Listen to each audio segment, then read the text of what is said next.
Nah, yang lebih spektakuler lagi gimana coba? Itu Raden Mas Suwardi Suryaningrat melepas gelar kebangsawannya, yaitu Raden Mas itu dilepas. Tutwuri Handayani dari belakang didorong, ya, memberi daya, memberi kekuatan. Artinya ya mendidik ya, mendidik seseorang murid itu untuk menjadi berguna, bermanfaat.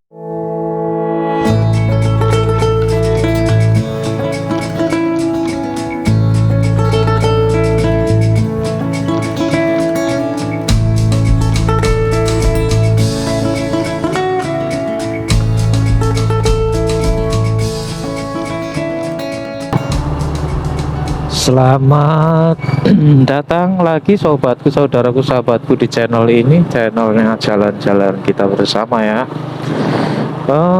Mimin terposisi di kota Yogyakarta ya, kota pelajar Yogyakarta. Nah ini teman-teman, sobatku, saudaraku, sahabatku sudah tahu belum kenapa Jogja disebut sebagai kota pelajar? Ayo tahu ndak? Nah ini kesempatan ini akan Mimin sampaikan ya, akan Mimin sampaikan kenapa Yogyakarta sampai saat ini kok disebut kota pelajar. Itu ada sejarahnya teman-teman ya.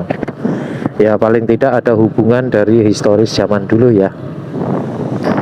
Begitu teman-teman, sebelum lupa ya, Mimin sampaikan bagi yang baru menemukan channel ini, silahkan untuk mengikuti video perkembangan channel ini bisa teman-teman subscribe ya. Kalau suka bisa di like, kalau ingin membagikan informasi ini bisa teman-teman share ya. Sebanyak-banyaknya juga boleh, begitu, terima kasih. Dan ini kita menuju ke sebuah jalan yang cukup historis ya teman-teman. Dulu jalan ini bernama Jalan Wirogunan, karena di situ kalau tidak salah ada tokoh keraton bernama Tumenggung Wiroguno kalau nggak salah ya. Mohon maaf kalau salah, mohon dikoreksi di kolom komentar ya. Nah ini kita memasuki jalannya, dan sekarang jalan ini bernama Jalan Taman Siswo. Bagi sobatku, saudaraku yang kuliah di sini pasti tahu ya jalan ini. Kalau malam banyak kuliner juga ya, warung-warung kuliner di sini. Kenapa kita melewat sini ya? Ya karena hubungannya dengan Jogja kota pelajar tadi ya teman-teman. Di sebelah kanan Mimin ini namanya penjara ya. Ini yang namanya penjara Wiroguno. Ini di sini penjara untuk mengurung kriminal-kriminal ya, pelaku kejahatan ya. Makanya teman-teman, mari kita jangan berbuat kejahatan ya. Jadi orang wajar-wajar saja. Oke, kita lanjutkan. Kenapa Jogja disebut kota pelajar? Nah, pada zaman dahulu, sekitar tahun 1922, tepatnya di Desa Tanjung sana ya. Sekarang itu Jalan Gajah Mada. Itu berdiri sebuah sekolah rakyat ya, yang didirikan oleh beliau keturunan Ningrat, Raden Mas Suwardi Suryaningrat. Nah pada waktu itu berdiri di sana, itu muridnya, kalau dulu sekolahan itu luar biasa teman-teman. Orang yang bisa membaca tulis itu terhormat ya. Kalau sekarang biasa aja, kalau dulu enggak. Yang bisa sekolah itu ya hanya orang-orang yang ini museumnya ya, sebelah kiri ya teman-teman ya. Ya tapi kita nggak mampir, kita hanya lewat saja ya. Nah ini, nah itu ya, kita hanya lewat saja. Dan saya lanjutkan lagi ya, Mimin lanjutkan. Luar biasa bisa baca tulis zaman dulu ya. Kalau zaman sekarang biasa saja ya, karena sudah banyak orang bisa membaca dan tulis sesuai perkembangan zaman ya teman-teman. Dulu hanya anak ningrat, anak raja, anak bangsawan, anak tumenggung yang bisa sekolah. Raden Mas Suryadi Suryaningrat ini membuka sebuah sekolah rakyat ya, namanya Taman Lare itu ya, atau Taman Indria begitu. Sekolah lare gitulah, sekolah anak-anak. Wah, POC tahu, marah besar POC. Wah, akhirnya dibilang itu sekolah liar begitu, itu sekolah nggak resmi dan sebagainya dan sebagainya. Nah pada waktu itu di Suwardi Suryaningrat ya, Raden Mas Suwardi itu melawan begitu ibaratnya ya. Tidak, ini tidak sekolah liar dan sebagainya, karena beliau juga bisa berbahasa Belanda ya, bisa diskusi dengan Belanda ya, diplomasi. Akhirnya yang tadinya dinyatakan sekolah itu tidak sesuai dengan aturan penguasa waktu itu, aturan itu malah yang dicabut teman-teman. Luar biasa ya Raden Masuwardi Suryaningrat. Karena muridnya pada waktu itu Jalan Gajah Mada ya nomor 28 sampai 30 kalau nggak salah itu makin banyak ya kan, tempatnya nggak muat tuh. Nah ini Raden Masuwardi ini nun sewu ya, mohon maaf, itu utang bank ya waktu itu, Bank Belanda waktu itu, untuk memperluas, membeli tanah, mencari tanah. Bayangkan teman-teman, utang bank hanya untuk bikin sekolah gratis rakyat di situ supaya bangsanya pinter gitu ya. Orang mana zaman sekarang yang bisa seperti itu ya, ada tapi nggak banyak ya. Nah itu zaman dulu teman-teman, wah beda lah pokoknya. Didapatlah sebuah tanah teman-teman di Jalan Wiroguno, lah ini yang kita lewat tadi, dibelilah oleh Raden Masuwardi Suryaningrat. Yang tadi kita berhenti itu adalah tempat kediaman beliau sekaligus tempat sekolah taman siswa yang kedua ya. Yang pertama tadi kan itu di Jalan Gajah Mada ya, itu tadi yang kedua.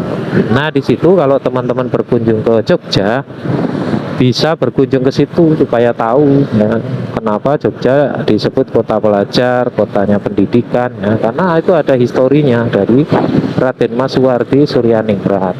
Di mana museumnya? Museumnya di Jalan Taman Siswa, namanya Museum Kirti Griya. Itu dulu rumahnya Raden Masuwardi Suryaningrat, sobat tuh. Nah yang lebih spektakuler lagi gimana coba? Itu Raden Masuwardi Suryaningrat melepas gelar kebangsawannya, yaitu Raden Mas, itu dilepas. Beliau berganti nama menjadi Ki Hajar Dewantoro ya. Ki itu yang orang tua yang menjadi panutan, Hajar atau Ajar itu orang yang mengajari, Dewantoro ya kebaikan lah ya. Dewantoro ya ilmu pilihan lah ya, seperti itulah. Dan kalau ada yang lebih tahu monggo dijelaskan di kolom komentar ya. Ada 3 semboyan dari taman siswa ini ya. Ing ngarsa sung tulodo, ing madya mangun karso, tutpuri handayan. Ing ngarsa sung tulodo, apa di depan itu memberi contoh. Ing madya mangun karso, ing itu di tengah, madya tengah, di tengah-tengah itu memberi semangat, karso mangun karso, membangun kehendak, semangat, motivasi, memberi motivasi.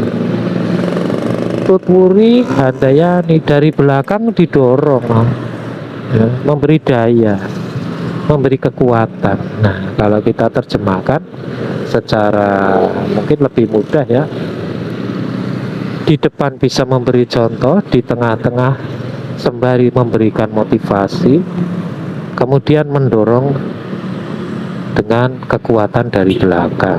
Artinya ya mendidik ya, mendidik seseorang murid itu untuk menjadi berguna, bermanfaat bagi lingkungan, masyarakat ya, bangsa dan negara, begitu teman-teman. Nah ini kita masih di Jalan Taman Siswa ya teman-teman ya, jalan yang penuh sejarah, yang seharusnya kita sebagai generasi muda ya, bagi yang masih muda itu tidak sepantasnya melupakan. Jadi ketika melewati Jalan Taman Siswa langsung ingat, oh iya, disinilah dulu cikal bakal awal mula adanya pendidikan ya, ada perlawanan terhadap pengentasan kebodohan dari bangsa Indonesia tuh. Karena ya yang perlu teman-teman tahu ya, Indonesia itu dulu itu yang sekolah tidak semua, itu hanya bangsawan ya, orang kaya, saudagar kaya, anak raja, anak pangeran dan sebagainya, seperti itu. Nah kalau rakyat biasa cuma bakul-bakul kecil, itu nggak laku teman-teman, nggak boleh, nggak ada yang nggak bisa baca. Akhirnya apa ya, dibodoh-bodohin sama yang pinter kan gitu, zaman dulu ya. Makanya kalau zaman sekarang kok masih ada yang berusaha membodoh-bodohin ya, itu luar biasa sekali itu. Dan ada yang mau dibodohin gitu, karena Zaman sekarang kita sudah melek tulisan, melek bacaan ya, ada internet, ada apa, tidak sepantasnya untuk bisa dibodoh-bodohin oleh orang-orang. Mungkin ada yang mengaku ini, mari kita waspada teman-teman, sobatku, saudaraku ya. Kita tetap jalin persatuan dan kesatuan bangsa ya, perkuat pendidikan kita, perkuat pengetahuan kita, karena sekarang sumber informasi itu sangat luas dan mudah sekali untuk diakses ya teman-teman ya. Seperti itu ya. Mungkin begitu saja teman-teman liputan kali ini yang bisa diberikan tentang sejarah Taman Siswa dan kenapa Yogyakarta disebut sebagai kota pendidikan atau kota pelajar juga, karena ada historis sejarahnya sebagai awal mula pencetus pendidikan bangsa itu ada di kota Yogyakarta ya teman. Monggo bagi yang ke Yogyakarta bisa menyempatkan diri untuk menggali ini lebih dalam di Jalan Taman Siswa sekarang ya. Nah, tepatnya di Museum Kirti Griya. Demikian teman-teman, saya ucapkan terima kasih sekali bagi temanku, sobatku, saudaraku yang mengunjungi channel ini. Saya doakan agar selalu sehat dan bahagia. Bagi yang baru saja berkunjung demikian pula, dan jangan lupa untuk mengikuti perkembangan channel ini. Sobatku bisa subscribe ya, atau bisa like dan bisa share. Demikian, Mimin mohon maaf sebesar-besarnya apabila dalam mengantarkan teman-teman menuju Jalan Taman Siswa tadi ada kesalahan. Mohon maaf yang sebesar-besarnya. Wassalamualaikum warahmatullahi wabarakatuh. Terima kasih.